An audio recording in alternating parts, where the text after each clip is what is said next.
নবম দশম শ্রেণীর পদার্থবিজ্ঞানের একটি গুরুত্বপূর্ণ অধ্যায় হচ্ছে আলোর প্রতিফলন। এই অধ্যায়ের একটি গুরুত্বপূর্ণ টপিক হচ্ছে উত্তল আয়না বা উত্তল দর্পণ। এর তিনটা সূত্র আজকে আমরা খুব অল্প সময়ে দেখব। এটা হচ্ছে একটা বস্তু, এটা হচ্ছে একটা উত্তল দর্পণ। উত্তল দর্পণে উত্তল আয়নায় ভিতরের দিকে প্যারা বা কোটিং লাগানো থাকে।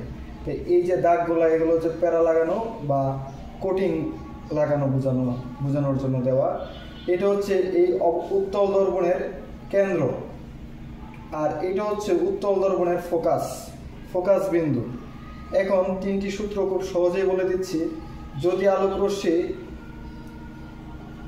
কোনো বস্তু থেকে কেন্দ্র বরাবর, এটা কি কেন্দ্র বরাবর যদি কোনো আলোক রশ্মি আপতিত হয়, তো এই আলোক রশ্মি যে দিক থেকে আপতিত হয়েছে আবার সেই দিকেই ফিরে যাবে।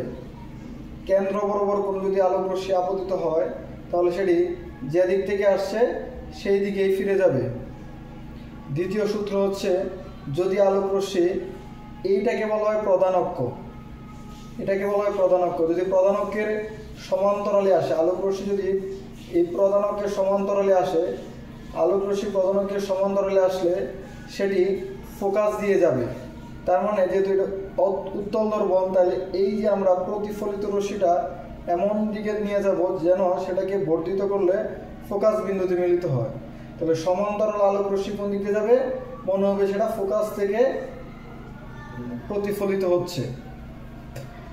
সমান্তরাল হলে ফোকাস দিয়ে প্রতিফলিত হবে। আর যদি 3 নম্বর সূত্র, প্রধান অক্ষ দিয়ে যদি আলোক রশ্মি প্রধান অক্ষের মেরুবিন্দুতে, এটাকে বলে মেরুবিন্দুতে আপতিত হয় তাহলে সেটি সেই দিকেই ফিরে যাবে। এই হচ্ছে 3টি সূত্র। আশা করি বুঝতে পেরেছো।